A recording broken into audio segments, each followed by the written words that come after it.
Bonjour à tous. Très heureuse de vous revoir. Le pont piétonnier Tiananmen avec des installations artistiques dans le centre-ville d'Hanoï vient d'être officiellement ouvert au public. Placé sous le thème où les installations artistiques, dont certaines créées à partir de matériaux recyclés, transforment ce pont en aquarium coloré et animé avec des lumières et des dessins 3D. Dans le focus de cette semaine, nous vous invitons à vous rendre dans ce site afin de voir sur place son renouveau. Mais tout d'abord, place à l'actualité de la semaine.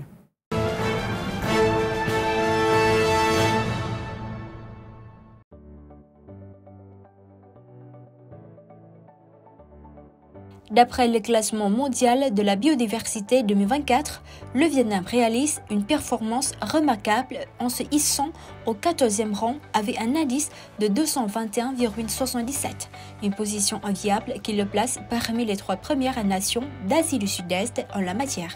Il s'agissait du grand thème abordé dans l'hebdomadaire du Courrier du Vietnam numéro 22. Ces derniers temps, le Vietnam s'est engagé activement dans la préservation de sa riche biodiversité en déployant une multitude d'actions et de programmes. Un pilier central de cette démarche réside dans l'établissement d'un réseau de zones protégées couvrant 9% de la superficie terrestre du pays et 3 à 5% de sa zone littorale, conformément aux plans et directives nationaux.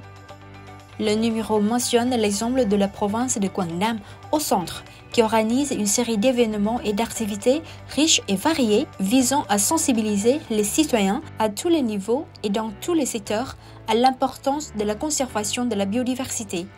Cette localité est également chargée d'organiser l'année nationale de restauration de la biodiversité 2024, qui a pour thème « Vivre en harmonie avec la nature ». En écho à l'appel de la décennie des Nations Unies pour la restauration des écosystèmes et en réaffirmant son engagement envers la Convention sur la diversité biologique CDB, le Vietnam est pleinement impliqué dans la conservation et la protection de la biodiversité. Le pays s'évertue à perfectionner son cadre juridique en déployant des politiques et mécanismes de gestion compatibles avec son système de conservation.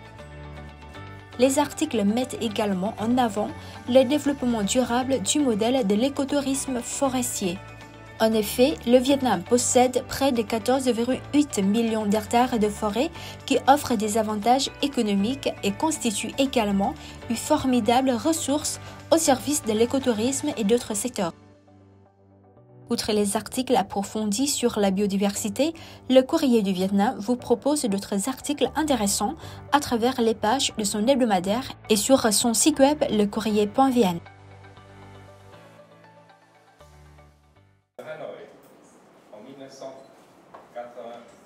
Une conférence internationale intitulée « Le Vietnam au cœur de la francophonie » s'est tenue le 22 mai à Hanoï. L'événement a été organisé par l'Institut francophone international relevant de l'Université nationale de Hanoï, conjointement avec la représentation régionale de l'Organisation internationale de la francophonie pour l'Asie et le Pacifique, REPAP-OIF, l'Institut international pour la francophonie et l'Université Jean Moulin Lyon 3.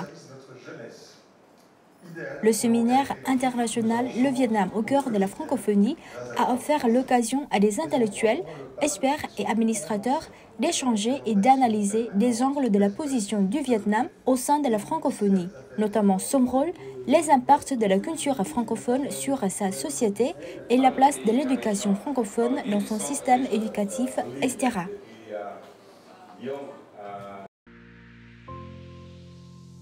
TripAdvisor, la plateforme de réservation très populaire dans le monde, a récemment annoncé les destinations les plus en vogue pour 2024. 2 sites du Vietnam figurent parmi les 5 premières, votées par les touristes dans la catégorie Best of the Best Destination.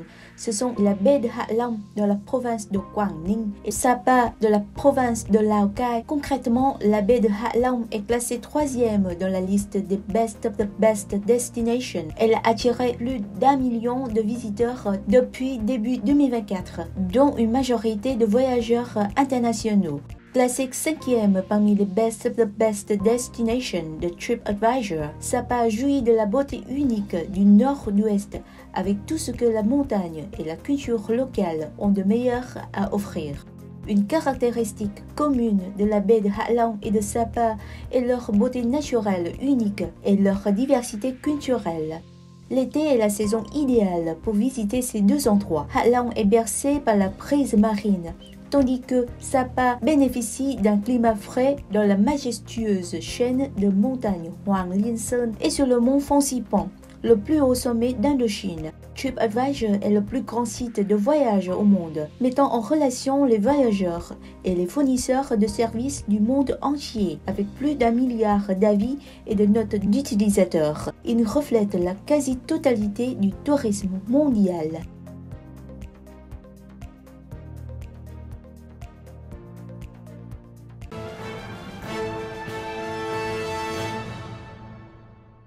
Le projet d'art public du pont piétonnier Trần Nhật Duật apporte une nouvelle physionomie à ce pont enjambant la rue Trần Nhật Duật, district de Hoàn Kiếm, Hanoï. Réalisé par un groupe d'artistes hanoïens ayant participé à de nombreux projets d'art dans la capitale, les installations artistiques ont transformé cet espace public en un espace artistique attrayant et nouveau.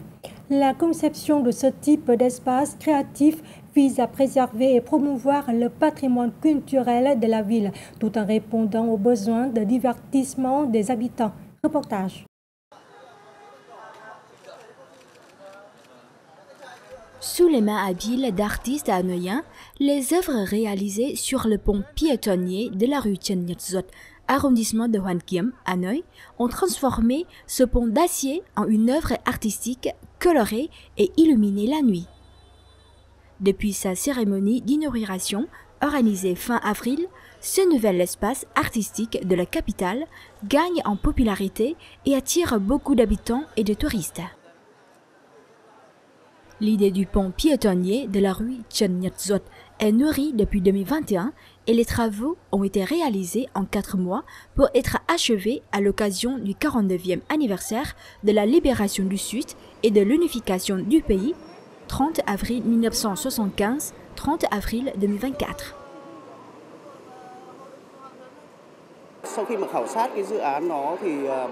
Nous avons réalisé des étapes d'examen et d'études de la structure du pont piétonnier pour que les œuvres d'art soient harmonieuses sous tous les angles et que la passerelle entière se transforme en un espace artistique.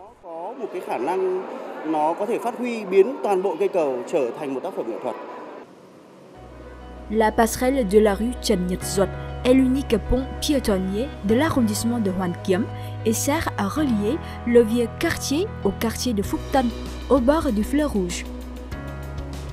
C'est un pont en acier et béton de 44,6 mètres de long et 3 mètres de large, en service depuis 2014. Ce viaduc est devenu le chemin habituel de nombreux citadins, notamment des personnes âgées, des marchands ambulants et des élèves de 2 écoles alentours. Mais en 10 ans, le viaduc s'était détérioré et manquait de lumière la nuit. Après examen, les artistes ont discuté de leurs idées pour la transformation du pont en aquarium terrestre, avec des images dominantes, l'eau et les vagues. Résultat, tout le long de la voûte du pont, baleines bleues, dauphins, raies, méduses et coraux nagent librement.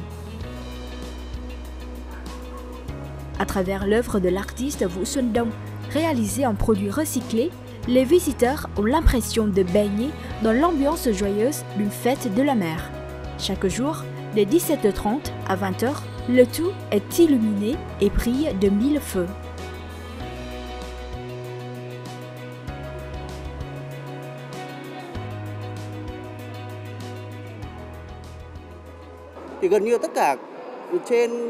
Presque toutes les structures et parties du pont sont décorées par des œuvres d'art. Avec mes artistes collaborateurs, je souhaite créer des œuvres qui parlent aux élèves des écoles Trần Nhật Duật et les lots situés près de ce pont. Ces enfants en sont les principaux bénéficiaires. Cela leur offre un chemin heureux et lumineux vers l'école.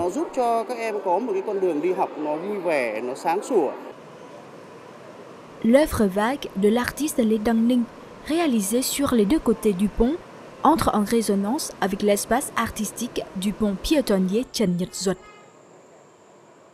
Lê Đăng Ninh explique ce choix par le fait que la zone où se trouve ce pont est située juste au bord du fleuve Rouge, qui joue un rôle important dans l'histoire de l'ancienne citadelle de Thăng Long et de la capitale actuelle de Hanoï.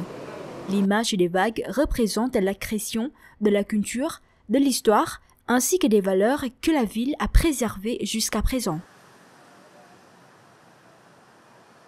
Mình rất là vui khi mà có cái cơ hội tham gia những cái dự án nghệ thuật công cộng kiểu như này. Je suis très heureux d'avoir participé à ce projet pour le pont piétonnier Trần Nhật Duật.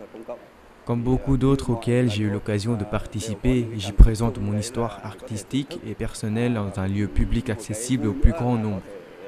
Une autre joie est d'avoir contribué à transformer cet espace et à résoudre ainsi une problématique urbaine.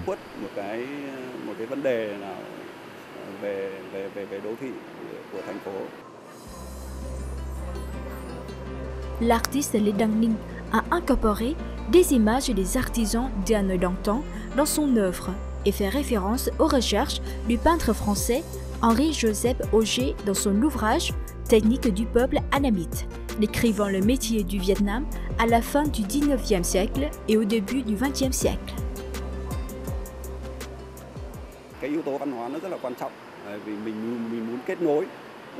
Les facteurs culturels jouent un rôle très important. Je voudrais relier les valeurs anciennes au contexte actuel du pont piétonnier en utilisant les croquis du peintre Henri Auger. Ceci constitue une étude assez complète de la vie des Vietnamiens à la fin du 19e siècle et au début du 20e siècle et permettent une rétrospective pour éclairer le développement actuel de la capitale.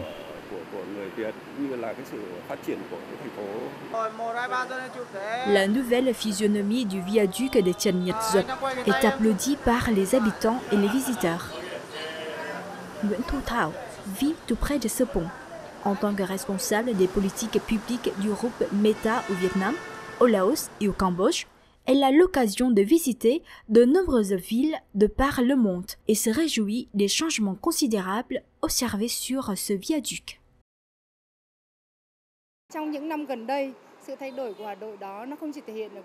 Ces dernières années, le changement de Hanoï se manifeste par la modernité, mais également par des projets artistiques, et notamment des projets d'art communautaire à travers lesquels on aime encore davantage la capitale et les quartiers dans lesquels on vit. Notre famille vit près de ce pont. Ce projet revêt une signification particulièrement importante pour ma famille. Il y a quelques années, les locaux se plaignaient de la pollution de cette zone. Aujourd'hui, elle devient un espace culturel vert. Les œuvres d'art sont vraiment géniales, vraiment sympas. C'est un très beau mélange d'éléments modernes et traditionnels qu'on observe à l'échelle de la ville. Et vous transformer cet endroit en une véritable mer est une exposition qui permet à la population de se retrouver. Le développement des espaces d'art communautaire est une orientation prioritaire de l'arrondissement de Hoàn Kiếm ces dernières années. Le projet du pont piétonnier Trần Nhật Duật met également l'accent sur la protection de l'environnement.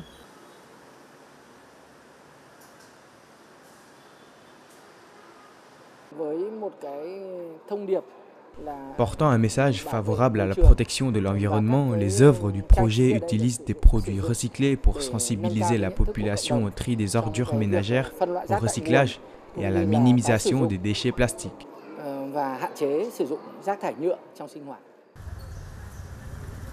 Le projet artistique du pont piétonnier Trần Nhật Duật est considéré comme une pièce jusqu'à là manquante sur la carte artistique de l'arrondissement de Hoàn Kiếm. Il prolonge et relie les espaces culturels du vieux quartier tels que le centre culturel et artistique au 22 rue Hàng Buồm, la rue des Fresques de Phùng Hưng ou les anciennes maisons communales à la rue des Arts communautaires du quartier Phúc Tân au bord du fleuve Rouge. Les visiteurs sont invités à faire une visite nocturne à la découverte de ce patrimoine culturel et artistique urbain. Les responsables espèrent que ce nouveau circuit contribuera à améliorer la vie culturelle des habitants et le développement économique local.